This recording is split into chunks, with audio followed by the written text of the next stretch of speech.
Real estate in New York and New Jersey is deeply entrenched in organized crime and corrupt pay-to-play governments. Bribery and blackmail are just a normal part of state contracting. There exists a concentration of Zionist ideologues profiting from the gambit and using their wealth to assist a foreign government with its political aims. Crooks are using the state to enrich themselves and then using this wealth to further the interests of the Israeli regime and its grip over American money, media, and military power. President Trump himself and his extended family, with Charles and Jared Kushner in particular, are serving the financial and ideological aims of the Israeli state. Controlling property predicates other revenue streams for criminality, and these organized crime connections float all the way back to the Robert Kennedy assassination. In Israel, they say God granted them land. Well, God is not a real estate agent. Real estate agents involved in state contracting and organized crime, however, do act like the devil. The Democrats are out chasing Russian ghosts instead of nailing down these concrete criminal connections because they can't do otherwise, since they are involved in the very same syndicates and the very same activities.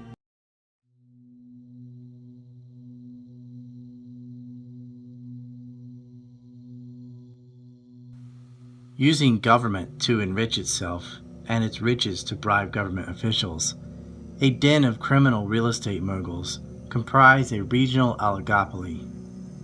This cabal then empowers a federal lobby on behalf of a foreign state.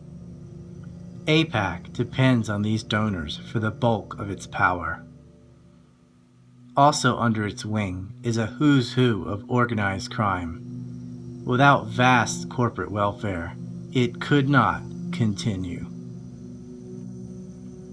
Eric Trump reports that his father's decision to bomb a Syrian airbase was influenced by his sister Ivanka's reaction to the horrible gas attack.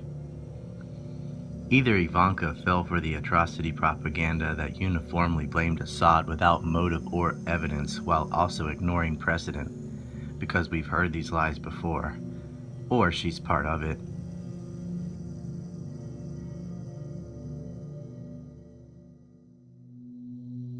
I don't recall her being heartbroken for the dead Palestinian children, or Iraqis,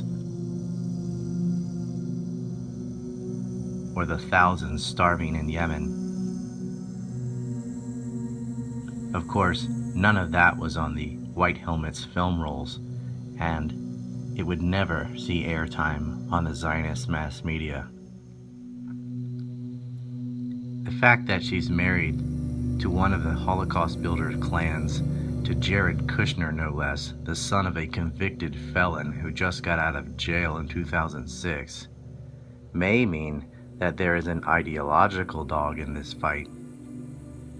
The Israelis had recently tried to penetrate into Palmyra in mid-March of 2017, and they were repelled by the very same airbase that Trump later attacked with cruise missiles.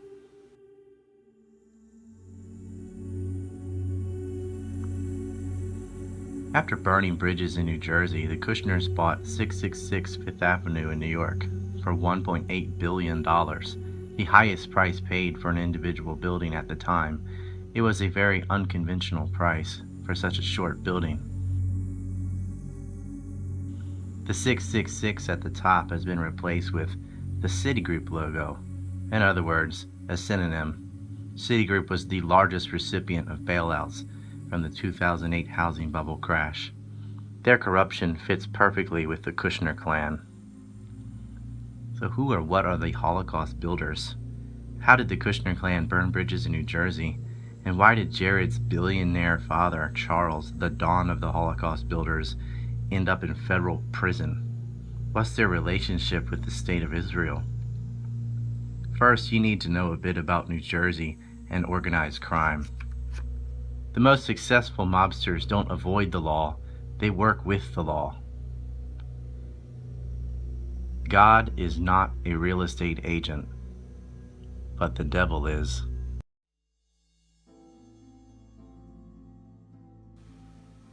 No matter what the planned crimes are, narcotics, prostitution, gambling, or something bigger. The first order of business is controlling property. As researcher and writer Douglas Valentine said of the CIA in regards to Vietnam and Ukraine, the first move they make is real estate. They have to have a base of operations. Well, the first thing they always do is buy a lot of property. And they do this clandestinely so that they have places where they have safe houses, they have places to set up organizations later on. It's always best for them to buy real estate during times of crisis. Real estate itself is a very lucrative business, not only in residential and commercial markets, but also in infrastructure. And the key to controlling that is the Port Authority of New York and New Jersey. And in order to get on that, you've got to pay to play. New Jersey is particularly susceptible to the gambit of pay to play, with more than 600 school districts and 566 municipalities, and each one of these has to hire an accountant, a lawyer, an administrator, and the positions end up being divvied out as rewards for donations.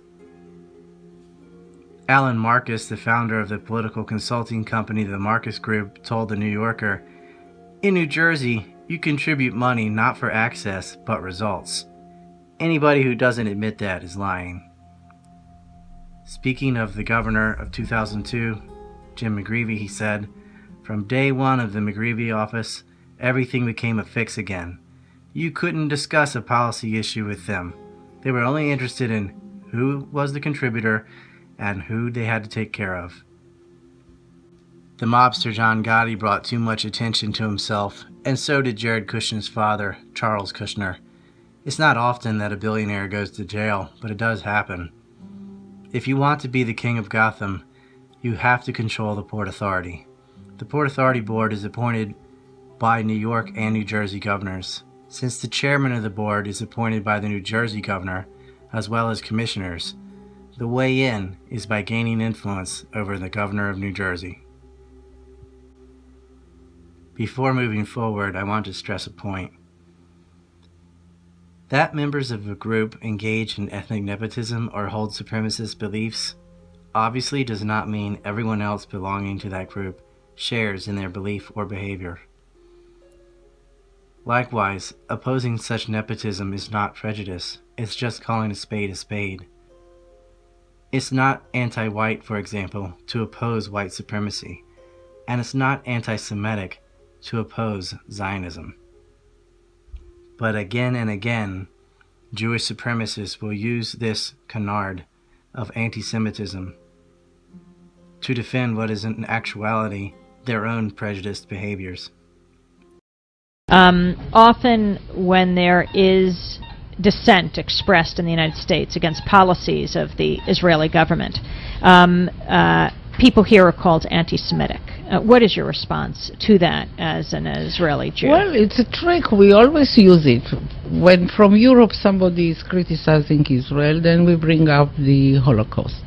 When in this country people are criticizing Israel, then they are anti-Semitic. And the organization is strong and has a lot of money, and the ties between Israel and the American Jewish establishment are very strong, and they are strong in this country. As you know, they have power, which it's okay. They are talented people, and they have power, money, and media, and other things. And their attitude is Israel, my country, right or wrong, the identification. And they are not ready to hear criticism. And it's very easy to blame people who criticize certain acts of the Israeli government as anti-Semitics, and to bring up the Holocaust and the suffering of the Jewish people, and that justify everything we do to the Palestinians.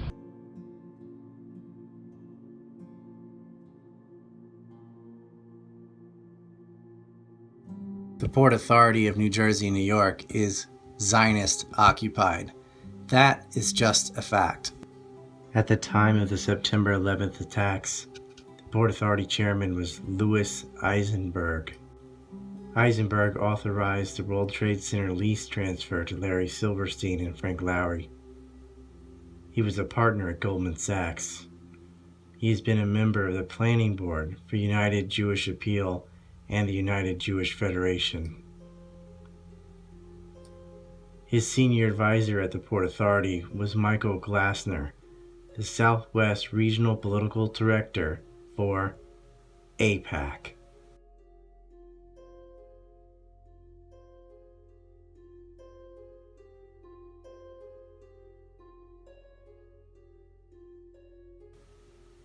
One of the long-standing and current commissioners who was appointed by McGreevy is David Steiner, the former president of AIPAC, the most powerful lobby in the United States.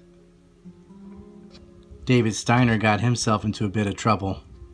In a phone conversation he was recorded saying, "I got, besides the $3 billion, they're looking for Jewish votes, and I tell them whatever he wants to hear. Besides the $10 billion in loan guarantees, which is a fabulous thing, $3 billion in foreign and military aid, I got almost $1 billion in other goodies that people don't even know about." He goes on to brag how much leverage he has and insiders he has, which are key in shaping U.S. foreign policy. Another commissioner who actually had a brand new job title in a position that was created out of thin air and was given a $150,000 salary, appointed by Chris Christie, is David Wildstein. Behind Christie's back, he set up a website called politickernj.com, which got financial support from Jared Kushner, who also owns the New York Observer newspaper, and who is the son of Charles Kushner, now son-in-law of President Donald Trump. Their goal was to derail Christie, and of course, Weinstein pled guilty to conspiracy over Bridgegate, where they shut down 2 of the 4 lanes on the George Washington Bridge, which caused enormous traffic problems that allegedly to punish the mayor of Fort Lee, New Jersey for not endorsing Christie. But according to Jared Kushner's own emails with Wildstein, it was a, quote, badass move and meant to derail Christie. Chris Christie, of course, would be the man who would prosecute Jared Kushner's father, Charles. Governor McGreevy's top political fundraiser was arrested today on obstruction of justice and related federal charges. New Jersey-based developer Charles Kushner is charged with hiring a prostitute to blackmail 2 witnesses in a federal investigation where he is a target. State House correspondent Jim Hooker has the story. Kushner, a major Democratic campaign contributor and political player who'd served briefly on the Port Authority of New York and New Jersey and was once nominated by Governor McGreevy to head the authority's board, sat in handcuffs before a U.S. magistrate in federal court in Newark. He's charged with attempting to intimidate witnesses in a separate probe by the U.S. Attorney's Office involving his real estate holdings and federal campaign contributions. Mr. Kushner engaged in a conspiracy with co-conspirators to hire prostitutes to entice witnesses who were cooperating with the federal investigation into engaging in sex acts with those prostitutes and to have those sex acts then videotaped. After the taping, according to the complaint, Kushner then arranged to have the tape and still pictures taken from it sent to the cooperating witness's wife. Attempts to catch another witness on videotape with the prostitute failed when the witness didn't go with the woman, who authorities say Kushner personally recruited from New York City after 2 accomplices failed to find one. He paid $37,000 to the call girl and the accomplices. The Port Authority seems to have a revolving door with Goldman Sachs, and its commissioners are always getting into legal trouble or hatching financial schemes. New Jersey and New York governors who appoint the PA brass are often in the same boat. So it shouldn't be shocking that the people they appoint are shady. Take New Jersey Governor Jim Corzine, for example.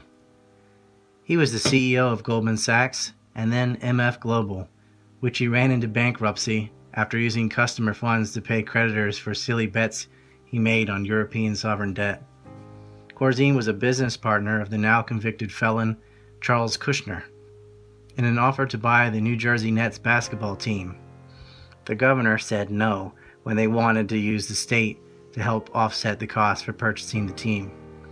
No was not an answer that Charles Kushner was used to, especially from McGreevy, who he had already given $1.5 million. And as it turns out, not only did Kushner use the carrot, he also carried the stick. If bribes failed, there was always blackmail. Kushner's favorite tactic was the honey trap.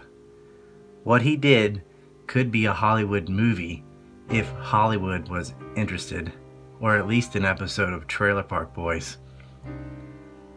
Governor McGreevy had a weakness. He was a closet homosexual. On a trip to Israel, McGreevy met his lover, Golan Sipel. At the time, Jim was a mayor with aspirations to become governor. Sipel moved to America, to New Jersey, and his work visa was sponsored by none other than Charles Kushner. For McGreevy, who would later be blackmailed by the Israeli national and outed, this relationship with Sipel turned out to be a real pain in the butt. Was Kushner pulling the strings? Why else did Sipel demand that any settlement include a charter for the Touro College Medical School? Everyone knew that Kushner was a Touro benefactor and wanted to help fund a medical school so he could name it after his mother. McGreevy had set up his lover, a foreign national with a six-figure salary, by appointing him to be the head of Homeland Security just a month after becoming governor. He also appointed a new chairman for the Port Authority, none other than Charles Kushner. Remember that this was in 2002, and just months prior was the horrible September 11th terrorist attacks. The World Trade Centers were physically gone, and the Port Authority would decide what would replace them. The terrorist attack greatly benefited New Jersey, and Kushner in particular. Ask yourself, since all those offices were destroyed, where did all of those businesses go? Well, mostly to New Jersey waterfront. New Jersey got 15,400 new jobs, and Kushner so happened to construct 5 million square feet of office space. And the first to move was Goldman Sachs. Imagine my lack of shock. I'll circle back to 9/11 in a bit because there's a lot here to go over. Moving companies, the Jewish agency, loans, real estate. Put it this way, that Jared Kushner's New York Observer was the first paper in America to report the bogus lies about anthrax post 9/11, which lied about an Iraq Al-Qaeda connection and had notes that read "Death to America, Death to Israel," should not come as a shock. The Kushners financed settlements in Israel. There was an Al-Qaeda connection, all right, but it wasn't Iraq. And yeah, there were Middle Easterners celebrating the attack, but they weren't Muslim, and they weren't Arab. There was a New Jersey senator calling for an independent inquiry into 9/11, Robert Torricelli. He stated, "President Bush has suggested that we hold private hearings regarding the 9/11 tragedy. This is not how we conduct the government. Our accountability is to the people of our country. Yet the administration claims that such hearings would be a distraction from the war on terrorism. That is not our history or how we conduct our government. Accountability is at the core of any representative government. This nation needs an independent board of inquiry to determine the events of September 11th. An investigation must be conducted by an independent board of inquiry to determine what problems need to be addressed in U.S. agencies responsible for intelligence. Simply leaving this inquiry to the White House and Senate Intelligence Committees would not provide the impartial investigation needed. Those committees have had continuing oversight for the very intelligence agencies they would be investigating. Thus, they would not provide the fresh perspective an independent board would bring to the issue. After doing that, the Kushner New York Observer and the always loyal neocon mouthpiece, the New York Times, began trashing the senator. Was he involved in Alan G. Havesi's pension scandal? Yeah, he was. After all, he's a Jersey politician. All of them have skeletons. That's why they can be leveraged, and that's why they get financed to run for office in the first place. Here's something interesting. Jamie Foxx, no relation to the actor, served as the chief of staff for both Torricelli and Jim McGreevey. After things went sour between Leahy and Randy, and with Charles Kushner going to jail in Alabama, Sappel got a job at a PR firm, MWW, which was started by the former New Jersey governor, Jim Israeli Tomato Florio, and Robert Torricelli. Small world. McGreevy's first chief of staff, Gary Taffet, and his chief of counsel, Paul Livingston, both got federally investigated for selling billboards on government land, and another McGreevy fundraiser was extorting contributions in exchange for the government buying land at a better price. That long indictment kept mentioning a quote-unquote state official. As it turned out, state official was none other than the governor, Jim McGreevey. But despite his mountains of corruption as well as everyone around him, McGreevey walked away heroically for having the courage to admit that he was a gay American. Hey, it's America. Minority cards are strong. Forget about the millions of dollars he squandered. Forget about him hiring a foreign national for the Homeland Security, which oversaw New Jersey's nuclear facilities. Forget that while his wife was in the hospital having bed rest after having labor, that he was drinking Jaeger and having an affair in her house in her bed with his aide. Nope, he walked away like a boss. Kushner didn't fare as well. He got nailed for a number of charges: false tax returns, false campaign finance reports, and witness tampering. What is the answer to the question of why a guy as savvy as Jim McGreevey meets a guy in another country for 45 minutes and brings him over here and hands over this sensitive part of his campaign to him? It doesn't make sense. David Twersky is at the American Jewish Congress in New York now. When he was editor of the Jewish News, he got to know Golan Sappel and already knew McGreevey and was not alone in his suspicions. The possibility that there was something between these two, I would say through 2001, started growing on a number of people. After the newspapers started raising suspicions, Twersky says he heard certain state troopers upset about the governor's choice of Joseph Santiago as superintendent were trying to gather proof of a relationship between the governor and his young aide. I warned him to beware of the fact that state police were probably driving around looking for him at night. He said he was aware of that, but that there was nothing to find because, in fact, he was not gay and not having a sexual relationship with the governor. Twersky wrote an editorial urging the press and public to lay off Sappel. McGreevey thanked him for it, but then a newspaper article described the governor and Sappel doing a walkthrough together at Sappel's new condo in West Windsor. And Twersky says Charles Kushner took the two of them to New York PR man Howard Rubenstein, who had... Kushner, the dapper Don of the Holocaust builders, nicknamed after the attention-seeking, reckless John Gotti, the most idiotic mob boss to ever grace New York, built off an old developer's trick to get around campaign finance laws. In the New Jersey and New York City real estate world, developers do a lot of dirty business. So each time they start a new project, they create a new company with a new name for liability purposes. This way, when they work with the mob or simply cheat with some scam, the ordeal is separated from the main businesses. Kushner made a lot of projects, and thus a lot of companies, over 100 in fact. On behalf of these partnerships, he made political contributions in other people's names without even telling them. This allowed Kushner to give a lot of money and gain a lot of influence over the likes of people like Bill Bradley, John Corzine, Robert Torricelli, and of course, Jim McGreevey. The great thing about egomaniacal greed rats is that you can always rely on them to turn on each other. Kushner ran into trouble with his own partners, one of whom was his older brother, Murray. Murray sued him to get full accounting on the various partnerships, thinking that Charles owed him money. The lawsuit did what no criminal wants. It put the spotlight on Kushner, which led to a U.S. investigation into his campaign financing.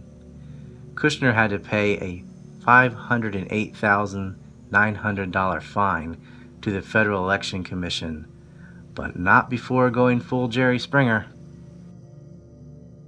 You see, Kushner's sister was taking his side against their older brother, at first at least. However, her husband Billy Schulder worked for Charles, and he had been messing up, so Charles demoted him. Well, then he and his wife flipped sides, and the Dapper Don went off the rails. First, he set Billy up with a honey trap. Here is what went down.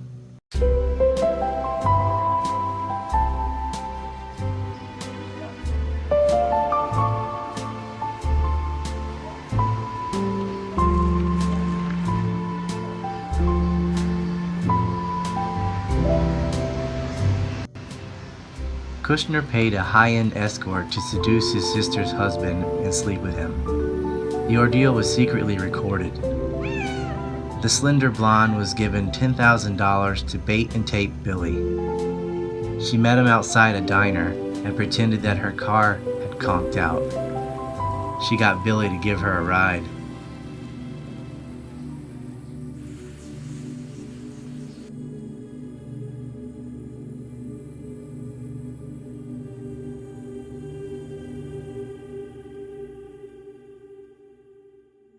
Schulder took the bait, and ever the classy guy took her to the Red Bull Inn, a fancy 2-star motel in Bridgewater. Stay classy, Billy. Stay classy.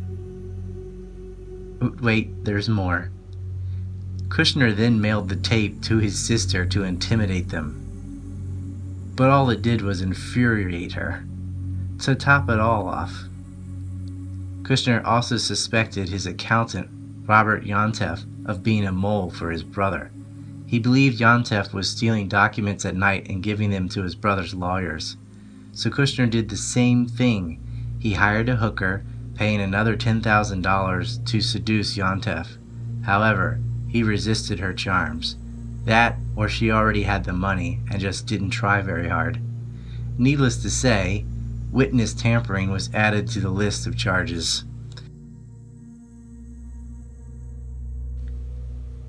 It's obvious that Sapel was a setup. McGreevey must have thought so too, because he brought the FBI into his case. At a level of disorganization worthy of a Pat and Matt episode, a man who was simply a friend of Sapel's sat in on a meeting between legal teams, and not knowing who he was, each team thought he was for the other side. You can have a lot of money and you can buy a lot of things, but you can't buy class. The sheer degree of continuous corruption spanning decades and transcending both parties shows that the Port Authority positions are basically for sale by the New Jersey and New York governments. And the buyers are Zionist clans. They never lose their positions because no matter how many terrible investments they make or criminal charges they get, the government will bail them out because they bribe them or hold blackmail over them. It's pay to play, and also play or pay. I hate the term elite. It implies superiority. These government parasites, which would mean a parasite on a parasite, are not talented. They're not clever or smart. In fact, they're quite the opposite. They make reckless, irresponsible decisions all the time. The only reason they maintain their wealth and positions is government favoritism. They're given exclusive contracts that even an idiot could not screw up. Even then, they cheat and make terrible investments costing billions. and the government just bails them out. They would be out of business and penniless a long time ago if not for the tax parasite. The Kushners used the housing crisis to cheaply buy up 25,000 apartments. Citigroup, for example, whose logo replaced the 666 on Kushner's tower, received $476.2 billion. That's hundreds of billions, nearly $500 billion.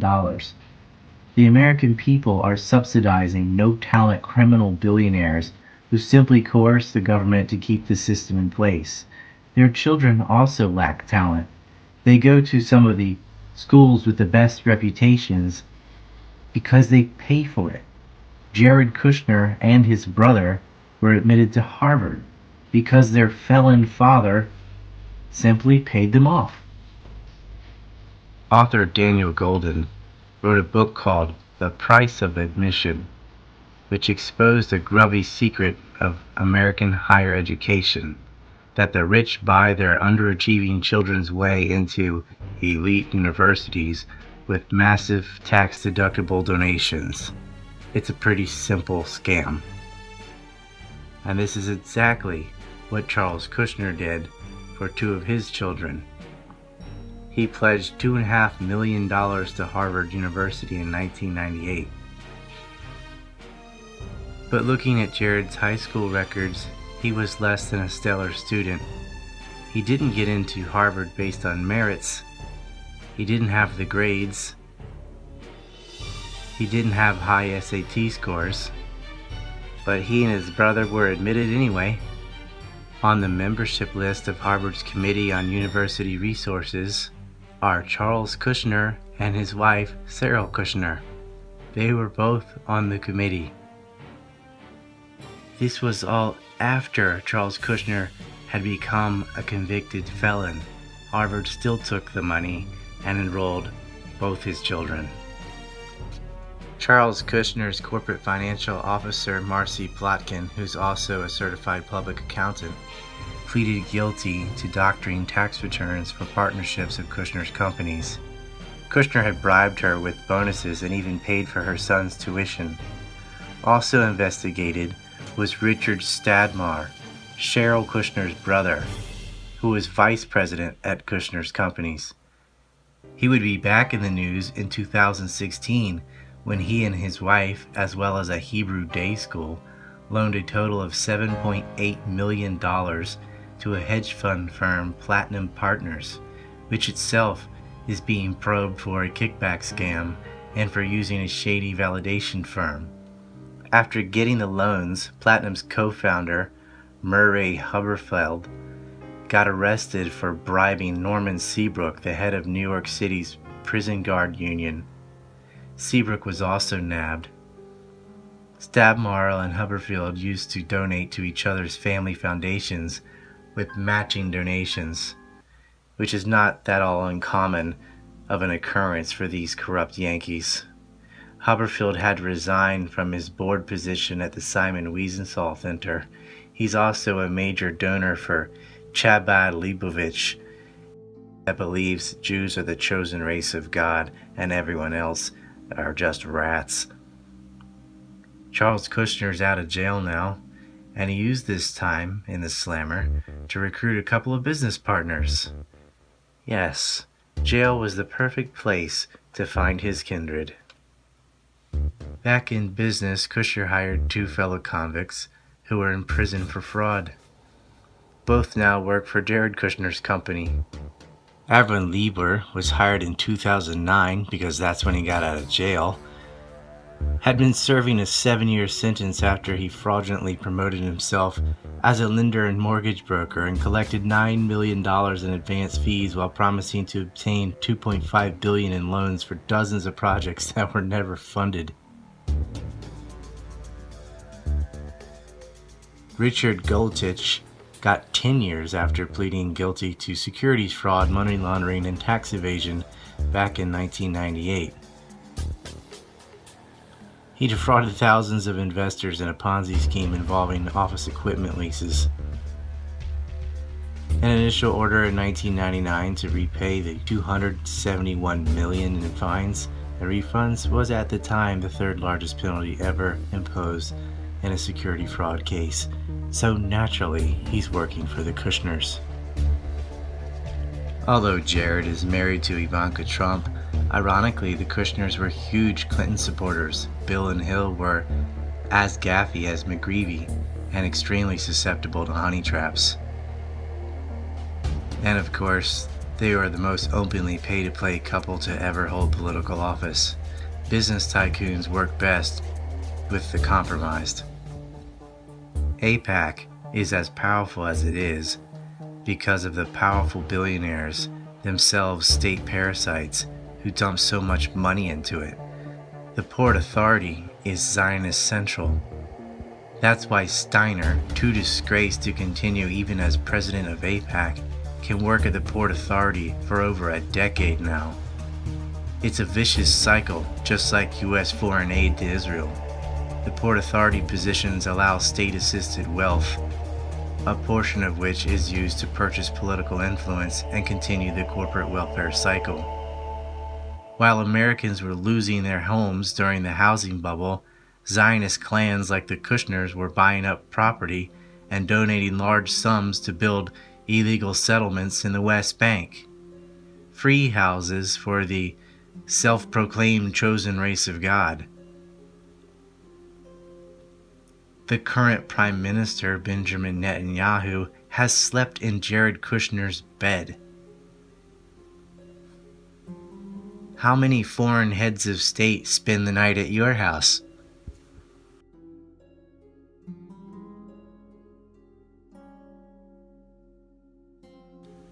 You want to build a wall? Forget about the Mexican border. Build it around the Port Authority. They're wasting billions. And these real estate devils keep AIPAC afloat, which holds American foreign policy by the short hairs, which in turn waste trillions of dollars. The Trump families were no strangers to corruption and politics. Now President, Donald Trump laid the foundation of Trump Tower using S&A concrete, a firm controlled by Mafia underboss Anthony Salerno of the Giovesi crime syndicate back in 1981. In return, the mob kept the unions away. That they also control. In other words, racketeering. Not illegal, since all one is doing is hiring a concrete company. You can't prove how the unions for, say, steel might have acted and why. It's not clear that Trump knew he was dealing with the Mafia or not, or that Fat Tony Salerno in particular was Genovese brass. However, they did share the same lawyer. It could also be the case of get it done and I don't want to know how. Fred Trump, Donald Trump's father, as well as Donald Trump, were buttering up New York's mayor, Ed Koch, even though Donald would be butting heads with him later in the 80s. The New York government royally screwed up a construction project in Central Park. All they had to do was build an ice skating rink. There were many problems with it though.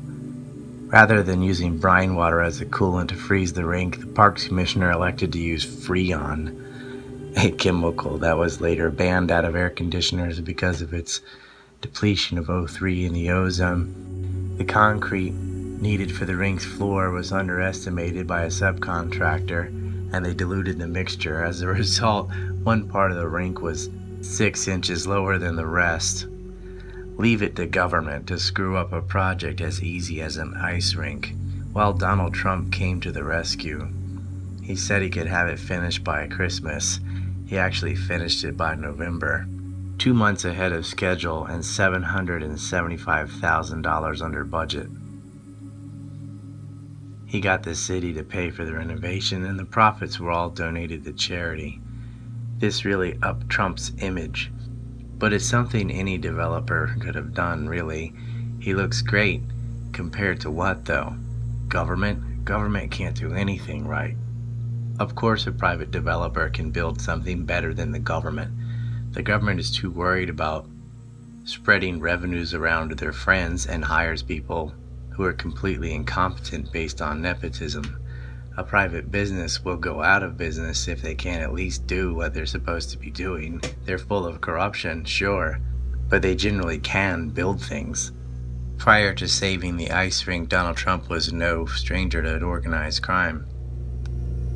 In 1979, he used underpaid illegal Polish immigrants to take down the Bonwit Teller department store to make way for his Trump Tower.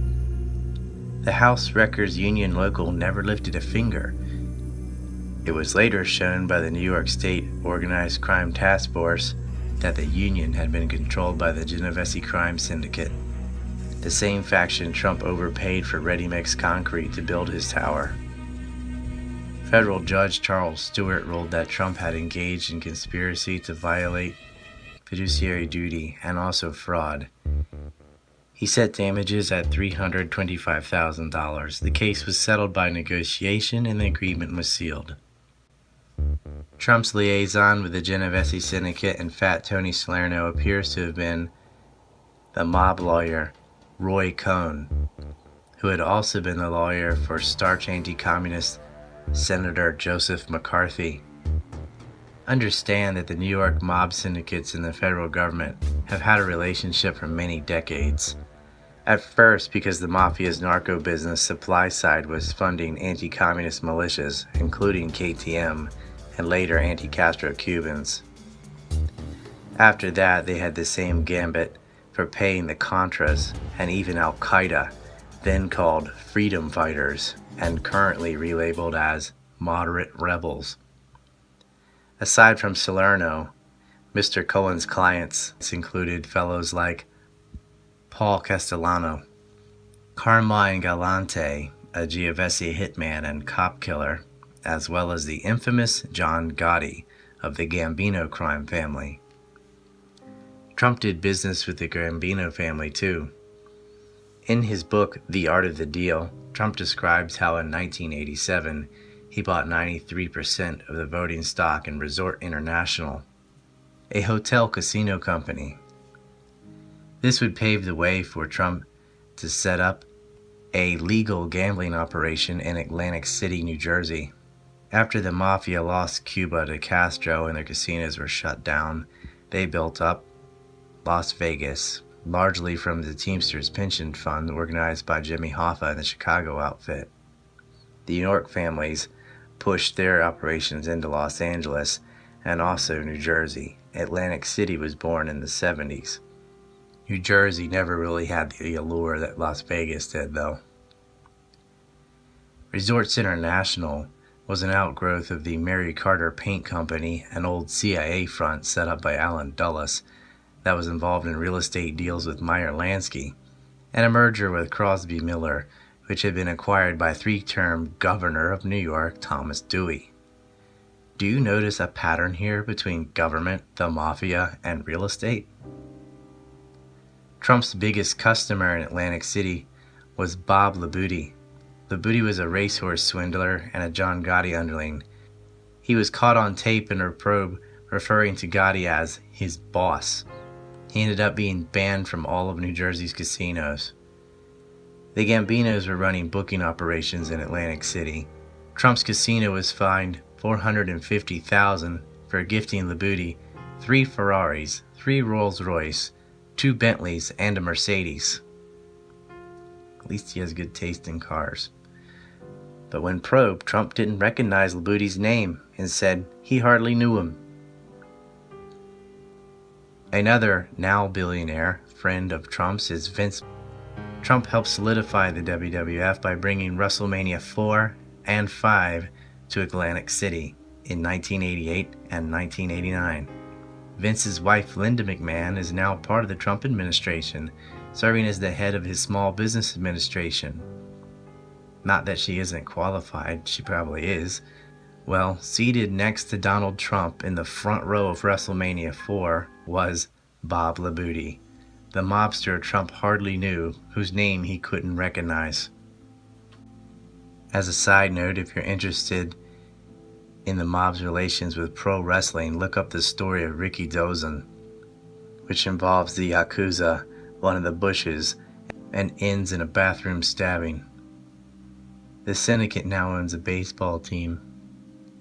The Japanese Mafia was also deep into the mixed martial arts organization called Pride, whose fighters were gobbled up by the US's UFC after Pride went under. The UFC was itself run by gambling giants who recently sold it off for $4 billion. But I like the UFC and WWE, so I'm not going to say anything bad about them. Plus, those aren't the kind of guys you want to piss off. Also of the Gambino syndicate was drug trafficker Joseph Weissenbald. Already convicted of 2 felonies, embezzlement and car theft, Joseph still got a job from none other than Donald Trump, and so did his brother. They were to fly helicopters to transport high rollers to and from Atlantic City's casinos. That's just what you want to give a cocaine smuggler, a helicopter.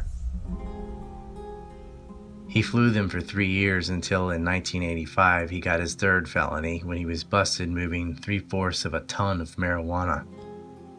The case was moved to Judge Mary Ann Berry of New Jersey, formerly known as Mary Ann Trump, Donald Trump's sister. She recused herself, but Trump wrote a letter to the replacement judge, and Joe only ended up getting the light sentence of 3 years despite it being his 3rd felony. While in jail, his girlfriend bought 2 adjoining apartments in Trump Towers. That's called a legal payoff. There's more. Art smugglers, loan sharks, more racketeers. It's overkill. The press is so desperate to link the president to Russia, but doesn't explore the Italian and Jewish mob ties right under their nose. And that's because the Democrats are in it even deeper. For Ivanka Trump to marry ultra-Zionist Jared Kushner, it was as if the New York and New Jersey major real estate wings of organized crime just unified through marriage. Trump's lawyer and Mafia liaison wasn't the only leftover McCarthyite with a history tied to the mob. Roy Cohn, as McCarthy's chief counsel, brought a young man into the fold as an unpaid consultant named Gerard Sheen, and they took a tour of Europe together. They even appeared on the cover together of C.D. Jackson's Time Life magazine, titled as McCarthy and His Men. Cohn was homosexual. Of course, he denied Sheen was his lover. Roger Stone, who was a campaign advisor to Donald Trump, worked with Cohn, and he said, "Roy was not gay. He was a man who liked having sex with other men. Gays are weak, effeminate. He always seemed to have these young boys around." Well, I can't agree with Stone's odd stereotype about homosexuals, but I'm pretty sure Cohn's sexuality is clear. And like McGreevy or Hoover, being a closet homosexual is something that can be exploited. His lover Sheen was the Jewish heir to a hotel chain out of Chicago. Gerard David Sheen's father, Junius Meyer Sheen, owned the Ambassador Hotel, where Robert Kennedy was murdered. The hotel had allowed Jewish mobster Mickey Cohen to run a gambling operation out of it, which is odd since Sheen was a close personal friend of J. Edgar Hoover, the director of the FBI. Sheen owned the Miami Beach Gulfstream Hotel, where Edgar Hoover and his lover, Clyde Tolson, would vacation over Christmas, for free. Aside from gambling, Mickey Cohen, like Kushner, was big into sexual blackmail, especially of Hollywood celebrities. Cohen had been sent over by New York mobster Meyer Lansky, along with babyface Bugsy Siegel, to the West Coast territories. Meyer Lansky and Frank Costello, it is widely known, had incriminating photos of Hoover engaging in oral sex on the beach. Attorney General Robert Kennedy paints a grim picture of the rise of lawlessness under the Cosa Nostra, or Mafia. This he describes as the government of organized gambling, narcotics peddling, extortion, racketeering, and controlling of certain trade unions. He says the income runs into billions. Robert Kennedy prosecuted Cohen and sent him to Alcatraz. He was the only prisoner ever bailed out of Alcatraz, and his bond was signed by Chief Justice Earl Warren, who was later made the face of the Warren Commission, which investigated the assassination of JFK. Interestingly, the senior counsel Warren Commission staffer responsible for looking into the backgrounds of Lee Harvey Oswald and Chicago mobster Jacob Rubenstein, or Jack Ruby, to ensure they both acted alone was Albert E. Jenner, an anti-Kennedy corporate lawyer for Henry Crown of Chicago. 13 years before JFK was shot, the Crown and Sheen families had united through marriage when Henry's son Lester married Meyer Sheen's daughter Renee, who is Gerard Sheen's sister. The Crown family owned controlling shares of the Dallas-Fort Worth aerospace defense company General Dynamics. Lyndon Johnson pushed for a multi-billion-dollar defense contract for the TFX-111 fighter jet that Kennedy and McNamara had cooked up before his assassination to go to General Dynamics.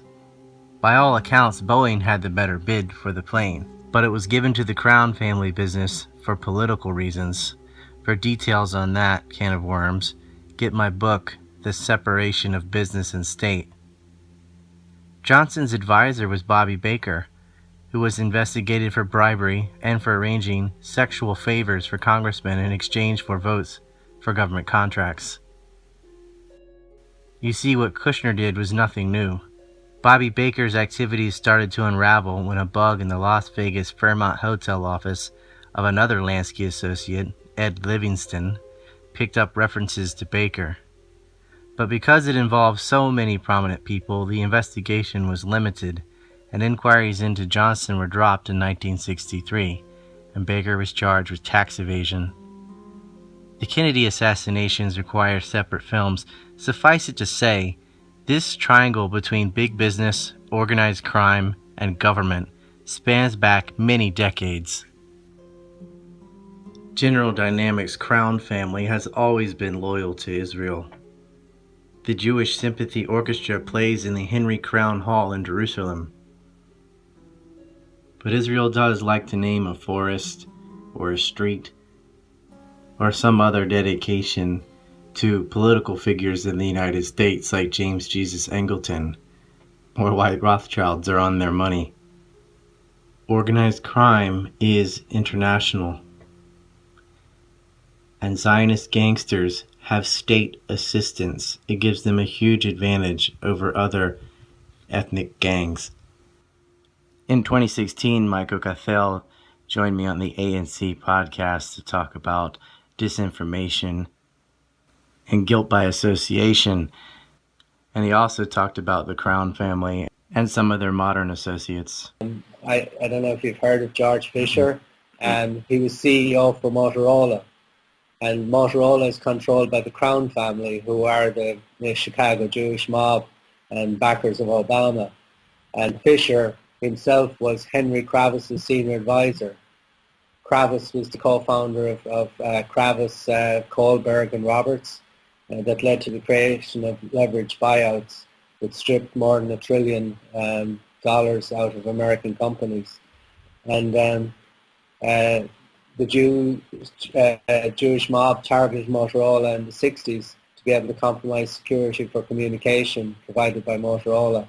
Apparently all first responder communication in the US was provided by Motorola. Mm-hmm. And so, when... That's where they're targeted by BDS, too. By BDS? Yeah, really? Motorola, Hewlett-Packard, and I think Caterpillar. There are no billionaires without the state. Cronyism is rampant. But that's how you climb the ladder in the business world or in politics, through corruption and collusion with state power. Listen, taxing or printing money to award it to companies who contribute part of the money you extracted from the productive part of society back to you or contribute to you through a lobby like AIPAC is not an act of genius. It doesn't require talent or cleverness either. It's just robbery. Floating the budgets of perpetually irresponsible gamblers, thus allowing them to buy up media and more politicians, isn't a sane fiscal policy, and the cycle can only be sustained for as long as people are kept in the dark about it. It can only remain in the dark for as long as people fear telling it like it is because of the canard of anti-Semitism. Look, it's not the Illuminati or Bavarians polluting politics. It's a cabal of state-assisted Jewish Zionist billionaires using the state to maintain their wealth and in turn using the wealth to control politicians. They use bribery and blackmail and promote the compromised. The names and information packed in this film are only a tiny fraction of the endless corruption. And you won't hear any specifics from this blowhard, Alex Jonestown, who himself married a call girl and says prayers for the Prime Minister of Israel on his radio show. People's will, and to start a war if they have to, or even kill Trump and Netanyahu and you name it, to keep their world government project afloat. We are in the middle of the greatest crisis humanity has ever seen. It's time to pray. Our Heavenly Father, please help us open our eyes. Please help us be good. We're so sorry for all the abortions and all the evil in our name. Please protect the children. Please reprieve us if it's in your will. Please somehow stop the evil forces that are trying to stop this miracle that you've given us. Please help there be peace in the Middle East. Please stop those who are trying to overthrow Israel and start World War III and bring in Armageddon. Please give it collectivists who conflate Zionist ideologues with the Jews in general. That's the opposition they want. Zionism is a parasite and a cancer. It's not good for Jewish people, and it's a lot bigger than Palestine's occupation. These neocons created the Iraq War and the war in Syria. Refugees aren't a side effect. They're a premeditated weapon. It goes back longer than just 9/11. I'm working on a JFK doc. That's when they really got their claws in the U.S. From Dallas, Texas, the flash, apparently official, President Kennedy died at 1 p.m. Central Standard Time. Senator Kennedy has been shot. Is that possible? Oh, my God.